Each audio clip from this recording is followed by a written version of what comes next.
الحمدللہ والصلاۃ والسلام علی رسول اللہ وبعد۔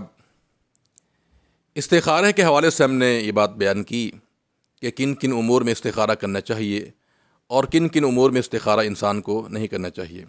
ہمارے معاشرے میں بہت سے ایسے غیر شرعی استخارے کے طریقے موجود ہیں جن کی نشاندہی کرنا بہت ضروری ہیں۔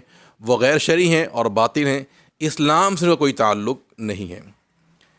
مثلاً ہمارے معاشرے میں، ہمارے ملک پاکستان میں استخارے سینٹر موجود ہیں کہ جہاں پر شعبدہ باز لوگ اور چرب زبان لوگوں کی مجبوری سے فائدہ اٹھا کر ان کے لیے استخارے کی باتیں کرتے ہیں اور ان کے مال، ان کے دولت کو، حتیٰ کہ ان کی عزت کو بھی خراب کر دیتے ہیں۔ اس کے لیے باقاعدہ چینل کھولے گئے ہیں اور چینل میں لوگ آتے ہیں اور مجبور شخص ان سے سوال کرتا ہے کہ آپ میرے بارے میں استخارہ کر رہے ہیں کہ میرا فلاں کام میرے لیے بہتر ہے یا نہیں ہے۔ تو باقاعدہ فیس، جیسے ڈاکٹر کی فیس ہوتی ہے، اس طرح ان کی باقاعدہ فیس ہوتی ہے، اور وہ انسان فیس لے کر کچھ دیر مراقبہ کرتا ہے، اور مراقبہ کرنے کے بعد وہ سائل سے کہتا ہے کہ یہ کام تمہارے لیے بہتر ہے یا تمہارے نقصان دہ ہے۔ تو اس انداز سے یہ جو ہمارے معاشرے میں استخارہ سینٹر بن چکے ہیں کہ باقاعدہ چینل اس کے بنائے گئے ہیں، تو یہ دین فروشی کا عمل ہے، یہ اسلام کے سے کوئی تعلق نہیں ہے۔ یہ بات یاد رہیں، استخارہ انسان کو خود کرنا چاہیے، یہ حقیقت ہے۔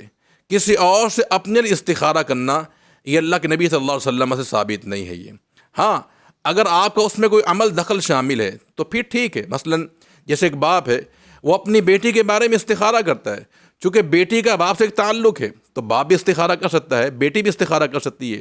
لیکن جہاں کسی کا عمل دخل شامل نہ ہو تو فریق ثانی سے انسان کو استخارہ نہیں کروانا چاہیے۔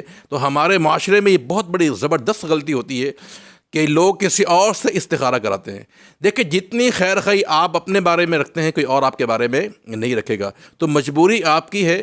تو لہذا جتنے اخلاص سے آپ اللہ سے استخارہ کریں گے، اتنے اخلاص سے کوئی اور آپ کے لیے استخارہ نہیں کرے گا۔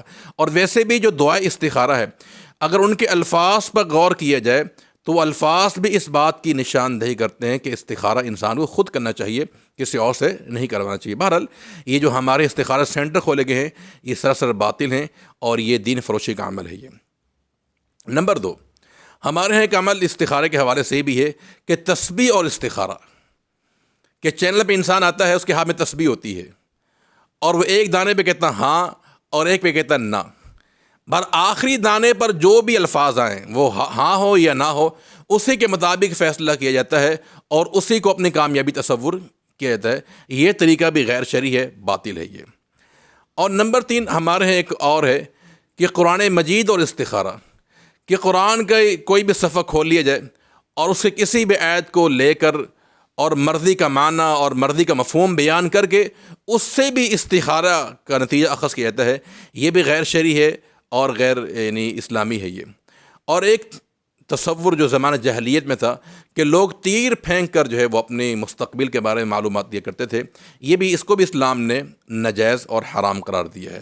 تو لہذا یہ جتنے بھی غیر شرعی ہمارے معاشرے میں یہ جو استخارے کے حوالے سے چیزیں موجود ہیں، ایک مسلمان کی ذمہ داری بنتی ہے کہ وہ ان کا بائیکاٹ کرے، اور دور حاضر میں جو قسمت کا حال بتانے والے نجومی اور شعبدہ باز لوگ مارکیٹ میں اس قسم کے عقیدے لوگوں کے خراب کر رہے ہیں، ان کے بارے میں آگاہی ہر مسلمان کی ذمہ داری ہے۔ یاد رکھیں، استخارے کا تعلق علم غیب کے ساتھ ہے، اور علم غیب اللہ تعالیٰ کی ذات کا وصف ہے۔